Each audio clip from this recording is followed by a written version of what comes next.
Good morning বন্ধুরা, তোমরা কেমন আছো? এই যে পরোটা ভেজে নিচ্ছি দীপের জন্য। আমরাও ভেজে নেব, কারণ আর নাস্তা বানাতে ইচ্ছে করলো না। পরোটা দীপকে মিষ্টি দিয়ে দিলাম, আর আমি চা দিয়ে খেয়ে নিলাম। এখন চলে আসলাম রান্না বান্না করার জন্য কিচেনে। মানে 2 দিন কেন, দিদিদের বাসায় যাওয়ার পর থেকেই শুধু মাংস আর মাংস, তারপর আমাদের বাসায় আবার বিরিয়ানি। মানে এত রিচ ফুড খেতে খেতে না আর ভালো লাগছে না। তাই আজকে চিন্তা করলাম একেবারে পেঁয়াজ ছাড়া সাদামাটা রান্না করব, একেবারে পাতলা ঝোল। তাই চিন্তা করলাম আজকে পাবদা মাছটা একটু ভেজে নিই, পাবদা মাছটাই রান্না করে নিই। কারণ এটা ঝিঙে দিয়ে রান্না করব, কালি জিরা ফোড়ন দেব, একেবারে পাতলা ঝোল রান্না করব। শুধু একটু জিরে বাটা আর একটু ধনিয়া বাটা দিয়ে দেব। তবে আমার ছেলে প্রতিদিনই মানে এইসব খাবার হলেই ভালো হয়। যখন শুনলো যে পাবদা মাছ, তার মনটা অনেক ছোট হয়ে গেল। কিন্তু উপায় নেই, তার একটা পছন্দের খাবারও তৈরি করতে হবে।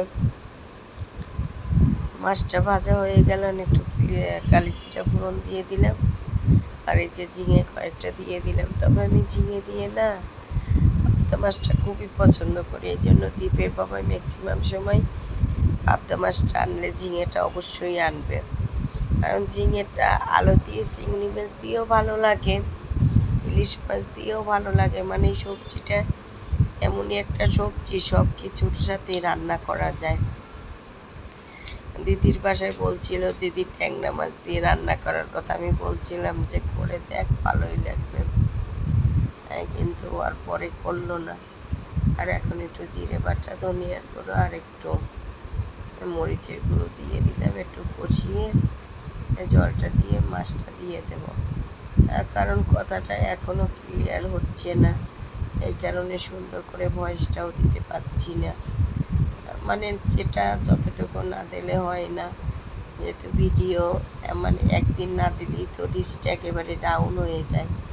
কন্টিনিউয়াসলি দিয়ে যাচ্ছি, তারপরও কেন যে এরকম রিচটা আমার ডাউন হয়ে যাচ্ছে আমি বুঝতে পারতেছি না। তোমাদেরও কি এরকম হয় কি না আমাকে একটু কমেন্ট করে জানাবে। এই যে এখন মাছটা দিয়ে দিলাম। তবে ঝিঙে দিয়ে পাবদা মাছটা আমি খুবই পছন্দ করি, আমার কাছে খুবই ভালো লাগে। এই মাছটা হয়ে গেলে, যেহেতু গরম, আর একটু করলা ভাজি করব। মানে আজকে একেবারে হালকা পাতলা রান্না করব। এই কতদিন যাবতই মেঘলা মেঘলা করতেছে, বৃষ্টিটাও আসতেছে না, আর গরমটাও বেড়েই যাচ্ছে। মাছটা হয়ে গেল, এখন একটু করলা ভাজি করে নেব। তবে দীপ করলা ভাজিটাও ভালো খায়, এটা একটা ভালো করলা ভাজি, ঢেঁড়স ভাজি, তারপর বাঁধাকপি আর শাকের ভিতর লাল শাক, ডাঁটা শাক, এগুলো বাবু পছন্দ করে। কারণ এগুলো খাওয়া কিন্তু খুবই দরকার। আগে খেতে যেত না, এখন আমার বলায় মানে বারবার বলি, রাগ করি, এই জন্য একটু খেয়ে নেয়। তবে এই জন্য ওর জন্য তো করলা ভাজিটা করি, একটু আলুটা বেশিই দিই, কারণ জানি তিতাটা কম লাগে, আর মরিচটাও কম দিই। যেহেতু চিন্তা করলাম আজকে বাবুর সবই অপছন্দের খাবার। কারণ মাছটা সে তো যতই ভালো মাছ হোক, যতই দামি মাছ হোক, তার কাছে মাছটা ভালোই লাগে না, ভালো লাগে শুধু চিংড়ি মাছটা। ভাতটাও বসিয়ে দিলাম।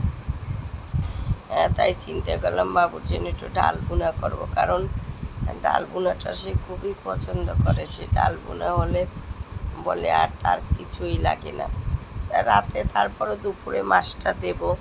মাছটা তো আমাদের শরীরের পক্ষে খুবই ভালো, কারণ এই পোলট্রি ডিমে আর আমরা কতটুকুই বা প্রোটিন পাই, কিন্তু ওরা তো বুঝে না, ওরা মাছটা খেতেই চায় না কাটার ভয়ে। আর পাবদা মাছে কিন্তু তেমন কাটাও থাকে না, তারপর একটা ভয় কাজ করে। তাই চিন্তা করলাম দুপুরে একবার খাবে, রাতে তো সেই ডিম ভাজি করতেই হবে। আর এখন ডাল ভুনাটা করে নিচ্ছি। ডাল ভুনাটা হয়ে গেলেই আমার রান্না বান্না কমপ্লিট হয়ে যাবে। তবে ফ্রিজে অনেক কিছুই এনে রেখেছি, বাবুকে একটু চিকেন ফ্রাই করে দেব, তারপর পিৎজা বানাবো, কিন্তু এই যে শরীরটার কারণেই না হচ্ছে না। ও মন খারাপ করে, বিকেলে প্রতিদিন দুধ খেতে চায় না। কিন্তু কি করব, আমারও তো শরীর, মানে বেঁচে থাকার জন্য তো এগুলো রান্না বান্না করতে হয়। তাই আমি প্রতিদিন যতটুকু রান্না করি ততটুকুই তোমাদের সাথে শেয়ার করি। মানে ভিডিও বানানোর জন্য এক্সট্রা কিন্তু কিছুই করি না। এটা আমাদের নিত্য নৈমিত্তিক খাবার। আমাদের প্রতিদিনই ডাল হয়, মাছ হয়, আর একটা ভাজি হয়। আমি সেটাই তোমাদের সাথে শেয়ার করি, কারণ আমার পক্ষে আর অন্যরকম খাবার দাবার তৈরি করা সম্ভব না। এটা দিয়ে যদি আমি কখনো কিছু করতে পারি, সেটা আমার জন্য একটা অ্যাসেট হবে। তা জানি না কখনো আমার প্রোগ্রেস হবে কি না, তবে চেষ্টা চালিয়ে যাচ্ছি। আর এটা করতে করতে না একটু ভালোও লাগে। মানে এটা করতে গেলে কথাটা বলতে হয়, কথার জড়তাটাও কেটে যায়। আর যেহেতু এখন চাকরি করি, আগে এক্সট্রা টাইম থাকতো, তখন বিকেলে কিছু করার চেষ্টা করতাম, কিন্তু এখন আর সেটা হচ্ছে না। তবে চাকরিটাও আমার কাছে, এটাকে মনে করে আমি ফার্স্ট প্রায়োরিটি, কারণ এটা আমার অপশনাল। কারণ একটা চাকরি করা একটা মেয়ের জন্য অনেক কিছু। একটা চাকরি করলে একটা মেয়ের আইডেন্টিটি হয়, বাহিরে যাওয়া হয়, সবার সাথে মেলা হয়, ভালোও লাগে, কিন্তু সময়টাও কেটে যায়। ওই কষ্টটা একটা অন্যরকম কষ্ট। তাই চিন্তা করছি ওর ফাঁকে ফাঁকে যতটুকু পারি করে নেব।